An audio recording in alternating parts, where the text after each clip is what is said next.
the chat for later. And to introduce myself, my name is Gabby Develen, and I am the policy coordinator on API-GBV's policy team. Hi, everybody. I'm Grace Wong. I'm the Director of Policy at the Asian Pacific Institute on Gender-Based Violence.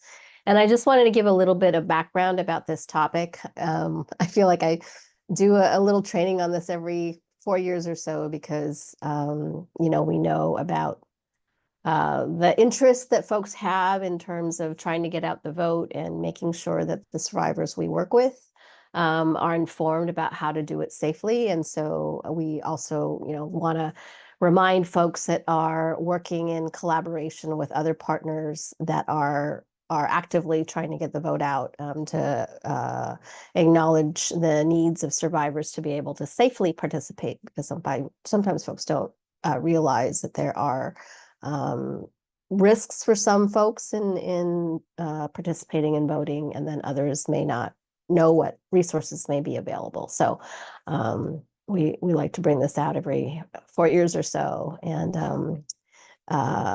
some of this work that we've done is in collaboration with the National Network to End Domestic Violence. They also have a lot of resources on voting safely, and we've done different projects over the years on this topic. So want to go ahead? Great. So just to give a quick overview of the topics we are going to cover, we're going to start by talking about the importance of survivors being engaged in the electoral and political process to the extent that they can be, so why this all matters, what sort of barriers and challenges survivors may face to being able to participate in voting and the electoral process, especially Asian American, Native Hawaiian, and Pacific Islander survivors. We're going to talk about some different strategies to help support survivors, whether you're a survivor yourself, an advocate, or an organization that provides services to them. And then lastly, we're going to go over what your limits are as an organization, if you're from a community-based organization or a program that provides services to survivors, what you are allowed to do when it comes to interacting with the electoral process. Especially, we know there can be a lot of questions around that when it is, voting season, election season. So we want to make sure that folks know what they are and are not allowed to do as members of their organization. Okay. So voting matters for AANHPI survivors. I mean, for many of the same reasons that voting matters for all US citizens and folks who are able to vote. It's very important as a tool for empowerment, agency, and autonomy, especially for survivors who have really experienced the loss of so many of these things. It can be an amazing tool to show that they can have an impact, they can participate in the community, and they still have the ability to do those things even after, the trauma or different abuses that they have experienced. There are also so many policies that directly affect survivors in the Asian American, Native Hawaiian, Pacific Islander community, whether that's their access to safety, access to services, housing, immigration. A lot of these issues are touching the lives of survivors as well. So it's really important that they have the ability to have a say in who is making those decisions where they live. Another reason why voting matters for survivors is that even at the local level, oftentimes judges that end up making the final decisions on domestic violence cases, protection orders, judges who can really have a big impact on the avenues of safety for survivors are often voted for at the local level as well. So just another area where survivors can have an impact on the services that they eventually try to access. And lastly, there are also different state initiatives that can impact survivors. So I know sometimes on your ballot, you might see something like propositions, yes, no's that you might vote for. And there have been states that talk about, access to survivors having paid leave and different things that will impact survivors' lives. Again, we know that survivors live multifaceted lives. Aspects of policy are still going to affect them. And it's really important that they're still able to engage in that process for things that will inevitably impact their lives, whether or not it's related to them being a survivor. And I was just going to add, more and more these days in some of the the community organizing that folks are doing, survivors themselves are running for office. And, it's really great to see folks that have been through the experiences that other survivors are dealing with, engaging, and always look forward to working in collaboration as a policy person with those individuals. So anyways, I'm going to move us on to some of the challenges and barriers that survivors face. And this is, going to depend on individual survivors and what their level of risk is. And so as, advocates and community members organizing voting engagement, these are things that we want to be paying attention to. So first of all, as you know, in order to register vote, you have to provide certain, personally identifying information, such as your name and date of birth, and in some places your social security, or I think most places your social security number, or at least the last 4 digits of your social security number. And voter registration rolls are generally publicly available, in case you didn't know that. And so it's actually pretty easy in some places, depends on the state, how easy it is to get access to those voter rolls. Given that it's public record, in some places they have it so available online such that people can search the voter rolls just by entering, name and date of birth of an individual, and they can at least get, down to like the street address, or not the exact address, but like the street that the person lives on, or at least what, precinct they're in, which is not necessarily a very big geographic area, depending on where you are. And that, for some survivors, may discourage them from participating in an election, depending on, the risk that their abuser poses, if, perpetrators can identify where they are and track them to that address. And so one thing I do want to flag is, if your organization is doing these types of, voter engagement, voter registration, is to normalize that these programs are available for people that are concerned about risk of domestic violence or stalking. And so that as you're doing voter registration drives or encouraging people to register to vote, to actually let people know that there are things that can be done if they are at risk, and to not completely ignore that reality of some folks. And another piece of information to just share is that generally there are ways to register to vote, so that information doesn't end up shared on those public rolls. And primarily states have come up with address confidentiality programs for victims of domestic violence or stalking, and each state is going to have its own program, such that people would be able to participate in that program. And states have set it up so that those that register through address confidentiality don't end up on the same voter rolls as others. They might have like a imaginary precinct as it relates to how they store their records. But one thing to flag for these is, typically in most states you can't register to vote online in that easy form that you fill out if you are in the address confidentiality program. And what address confidentiality programs generally are they are like a alternative mailing service, such that applicants who are participating in it generally just have it's a mail forwarding service, kind of like that goes through the state or the specific address confidentiality program. And so folks can get their mail forwarded and through that program. Not all survivors are going to need it, and so that is really up to doing individualized safety planning around what are the pros and cons of participating and voting through ACP versus taking other steps to plan for your safety as it relates to voter registration, because ACP essentially is like a mail forwarding service or an alternative address. And so some survivors choose to not use it because it slows their mail down, or some survivors do choose to use it because they are at that level of risk. And, in my years of working on domestic violence and victim advocacy policy, these programs, all have different sets of rules, and we know that, like, survivors who flee multiple states. I've worked with survivors over the years who have had to, flee different states because their abuser, posed a risk of lethal violence.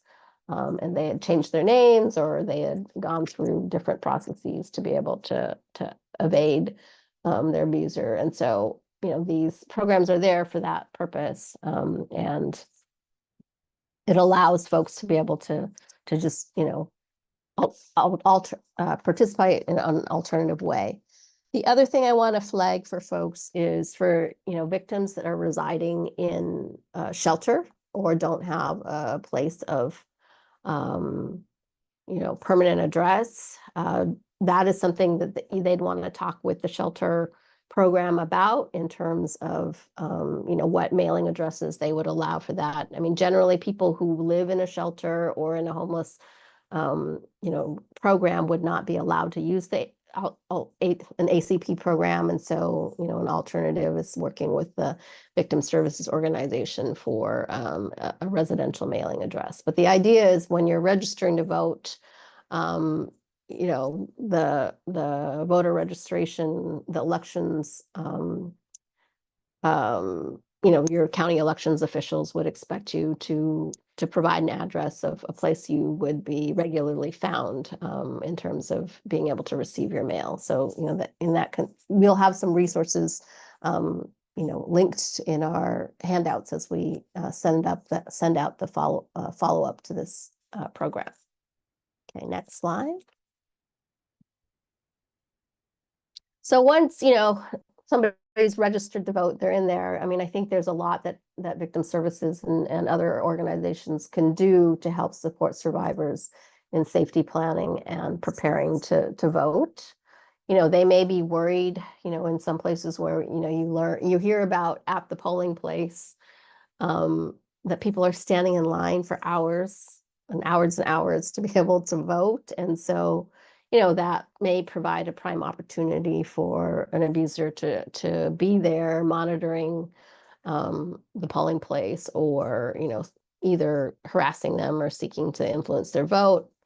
So there might also be concern about transportation to a polling place. So if people are concerned about, if there's only one route in terms of the public transportation, that might be another place for an abuser to stalk or harass their victim. And so that's an area of worry.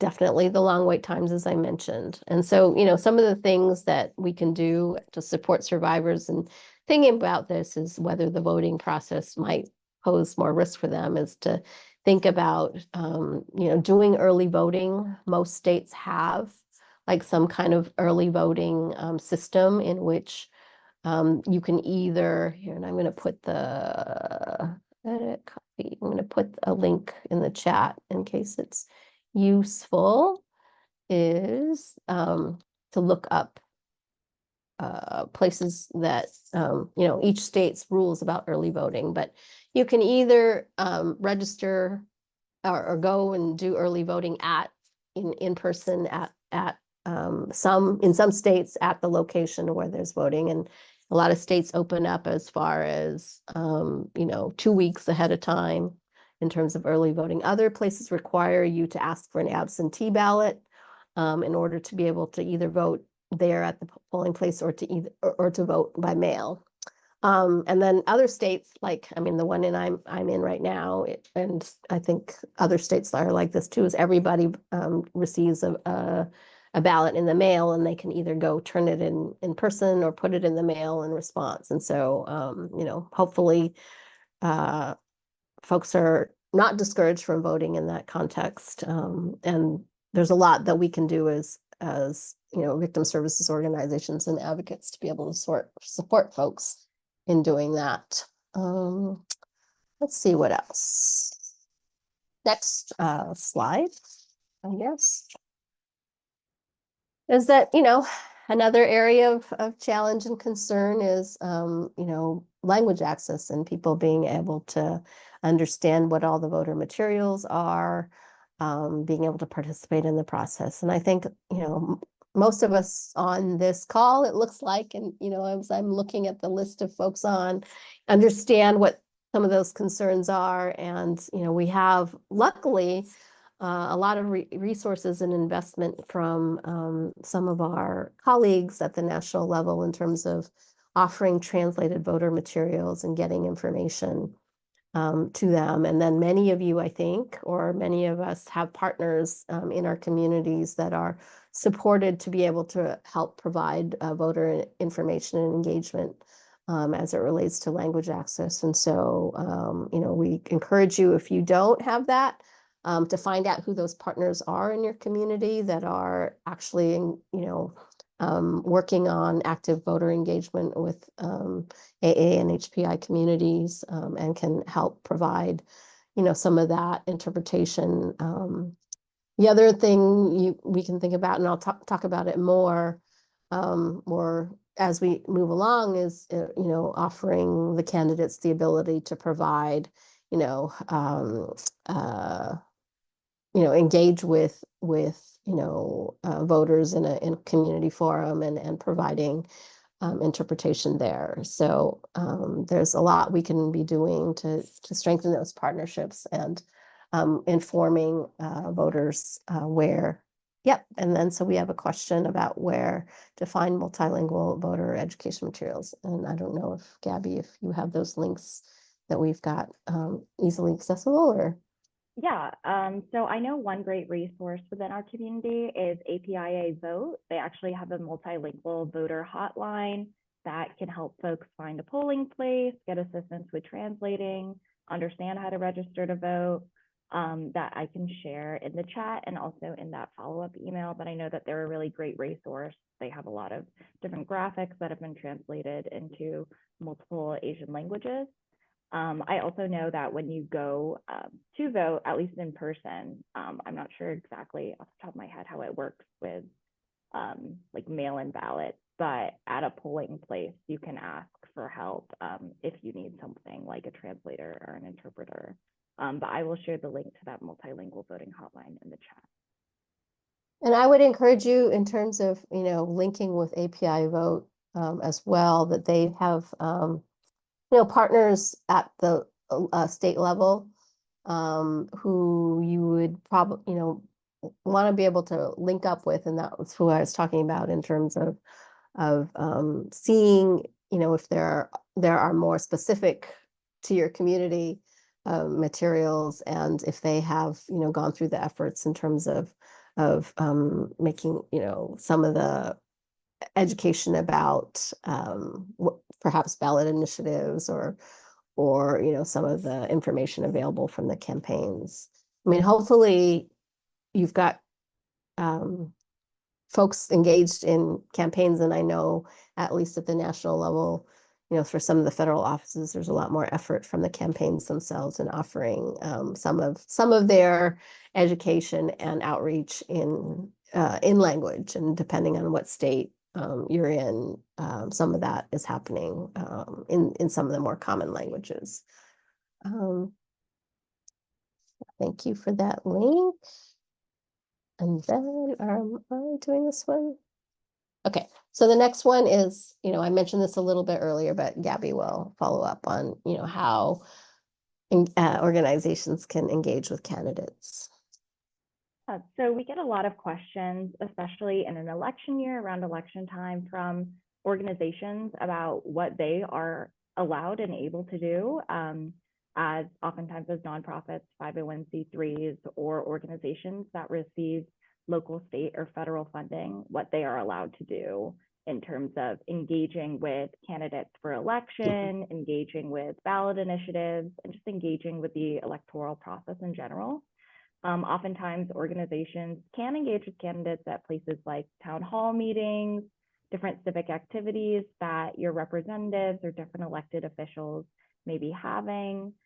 program tours, so inviting representatives or different government officials to actually come visit your program, meet and greet receptions, which is another type of event that certain elected officials or government officials might hold, where community members can come and meet them and learn more about what they do, and also congressional visits. So if you take the time to schedule a meeting with your representative or elected official, or if you come all the way to DC to meet with your national elected official. And if you want more information on how to do any of that and how to make sure that you're doing that within the confines of what you are allowed to do as a 501c3, API-GBV also has other resources around that and how to do policy advocacy.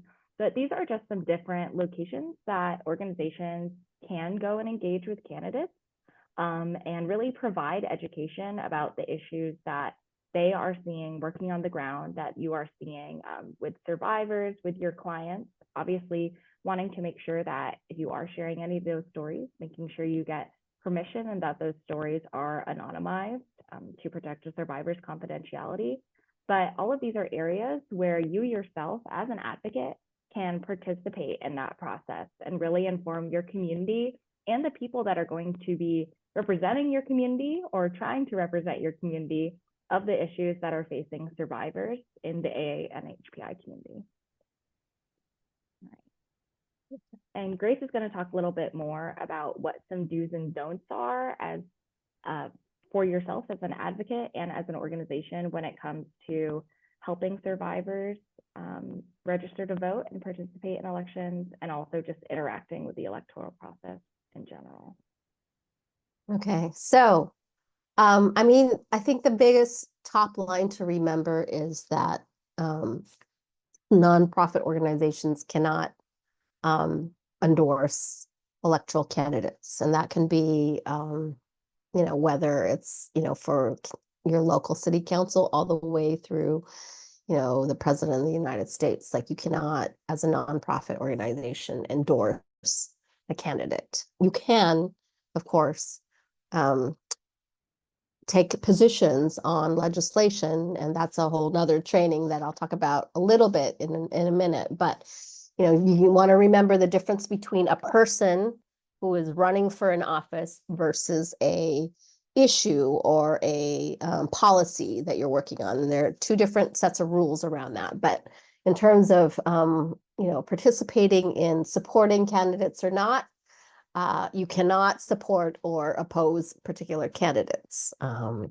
But what you can do is, in order to become informed about candidates and their positions, you know, engage in activities that make sure that you do not appear biased towards one or another in terms of, or, you know, any specific candidate in terms of bringing forward their materials, bringing forward information about their positions, making sure that you are aware of, you know, your organization not being perceived as supporting one candidate versus another. And this is for nonprofit organizations, 501c3s. Now, one of the things that you want to be careful of is, of course, you know, all of us are entitled to our own opinions about candidates, and I know most of us will, you know, have strong opinions about individual candidates, and you are fully allowed to engage in election-related activities, supporting or opposing certain candidates on your own time. And you want to be very careful. You know, I know that many of us get requests, particularly leaders of our organizations, for endorsements. You know, making sure that if you're, you know, I mean, I have a really close friend who's a you know, a congressperson, and, you know, in terms of you know, who asks for endorsements, and I'm happy to provide that endorsement for her. At the same time, I'm not allowed to list my organization, or, you know, some candidate or some folks put, you know, might provide the name of an organization for affiliation purposes only, but not in terms of the organization supporting that person. And so just be very careful about, you know, if you are on your free time engaged in electoral candidate support or opposition, that your nonprofit organization is not tied in any way to that work. But the organization itself, of course, can do lots of things to help survivors engage in the elections. They can, support survivors to go vote and participate in voting without, of course, making any endorsements about who to vote for. So no pressuring or coercing survivors to, or, any program participants or others in, voting one way or another. And we can all provide resources to, help survivors engage, whether it be, resources about the election process or, the materials that are publicly available for them. You can help support, their confidentiality and privacy concerns. Definitely voter education and registration drives are important. And, we're hoping that as you're doing that, of course, to make sure that the needs of survivors are considered as part of it as well. Definitely issue advocacy. And then again, supporting survivors and participating in voting. One thing you want to be careful of, I know that during election year, we've got October coming up starting tomorrow.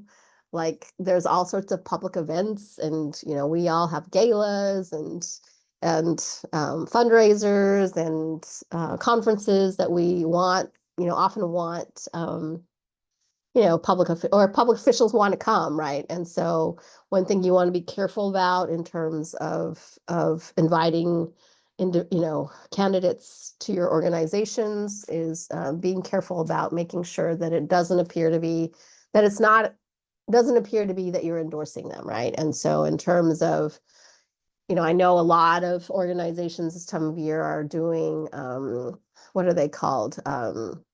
Offer, public forums to allow the candidates to come talk about their positions on things. And as nonprofit organizations, you can do that. You just need to be careful that you've invited all of the candidates or the primary candidates from so that they have the opportunity to participate equally.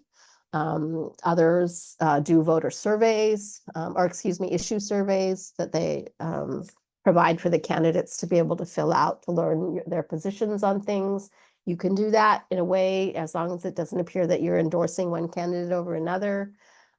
Just making sure, like in whatever way you're doing, whatever you're doing to try to educate yourselves or the public or, your constituency about the candidates.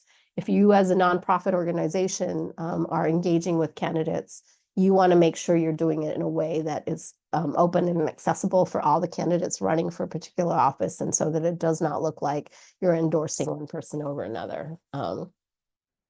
So yeah, I mean, there are things that, being very, very clear, no endorsement of candidates. And as an organization, not contributing to campaigns as an organization or, allowing them to use your mailing list, those kinds of things. So I'm going to see if anybody has any questions about this particular thing, because it's an issue that seems to come up a lot, and people want to know, like, can I, participate? Can I go to this event? Can I do that thing? And I really encourage you, if others are hosting them, these types of events, especially the League of Women Voters or other organizations are hosting candidate events, as nonprofit organizations that are usually trying to advocate on behalf of survivors, I would encourage you to attend and ask if you have the opportunity, what people, what the candidates are willing to do, what their positions are on certain things that you might be paying attention to that support survivors. I mean, I personally, in my advocacy, I do a lot of work on immigration issues, and I would love to be able to, get to some of these events and ask, what people's opinions are about, for example, on the issues we work on lifting the U visa cap, for example, for crime victims and their immigration cases.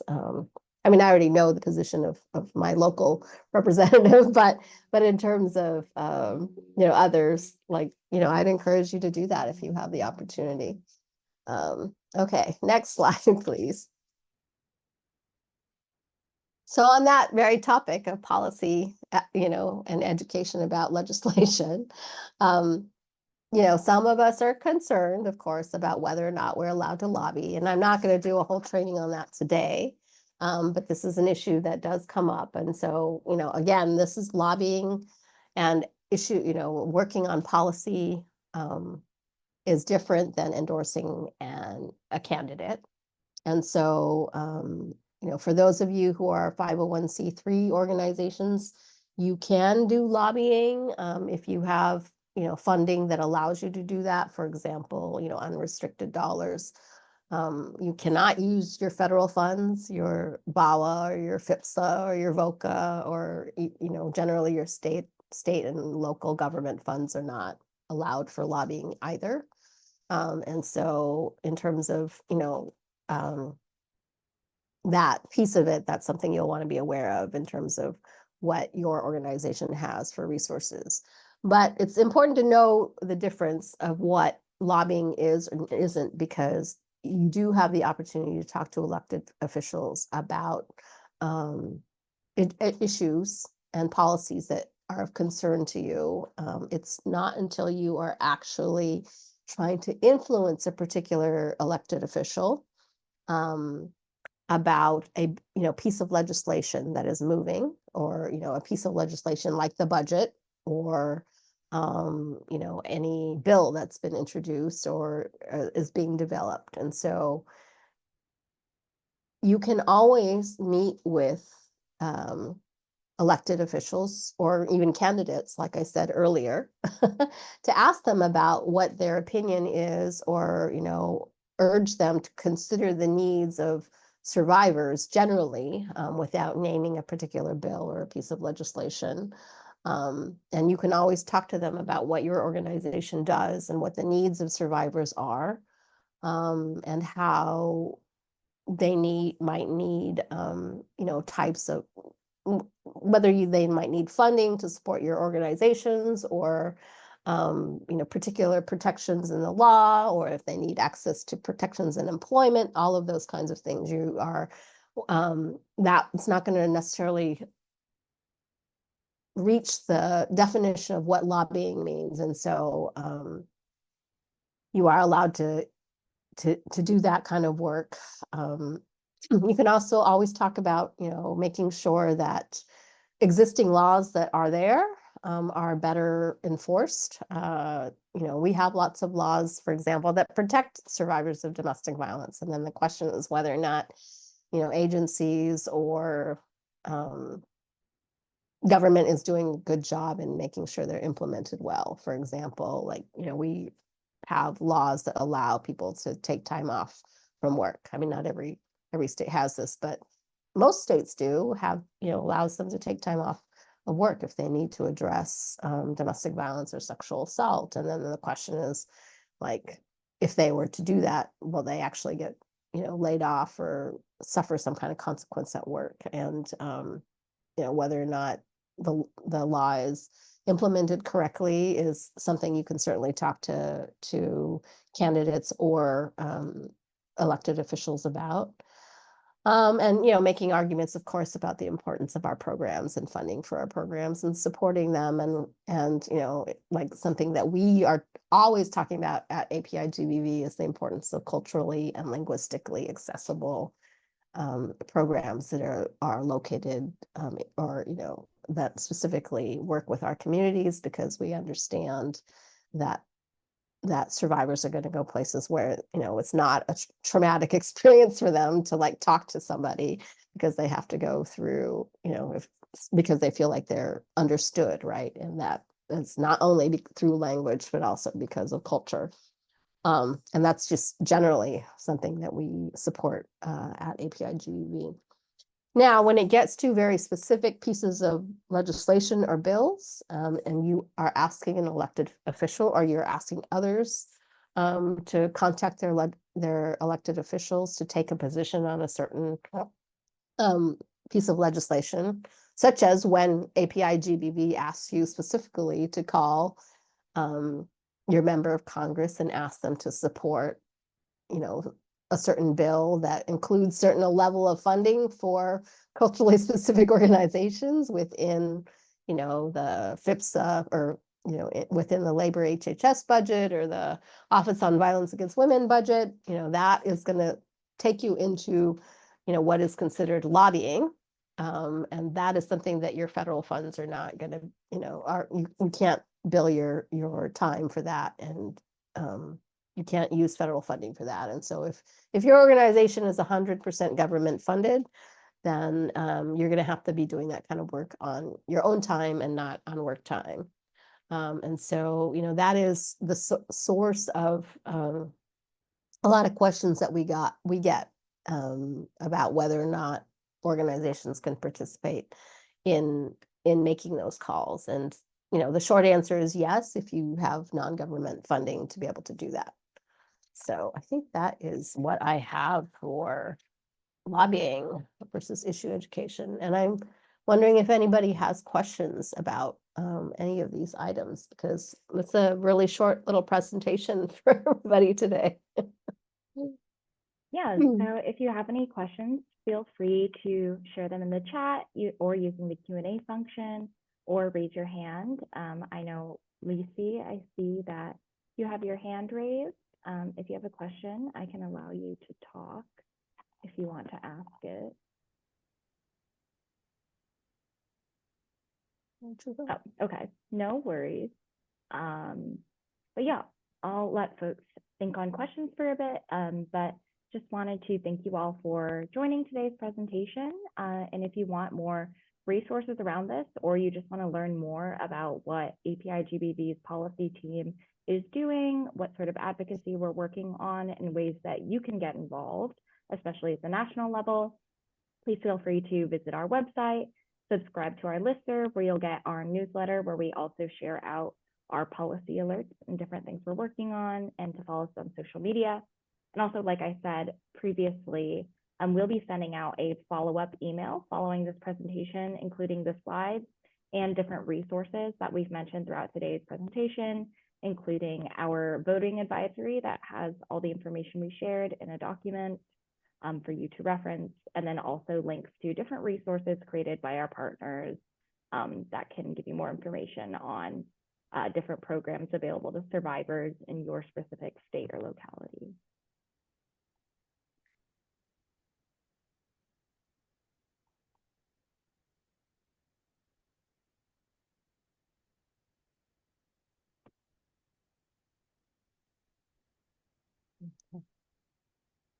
Okay. I'm not seeing any questions right now. I'm going to share my email and Grace's email in the chat in case folks think of questions later, or as you're working with survivors and clients, questions come up that our resources aren't able to answer for you. But thank you all so much for joining. I'm going to stop recording.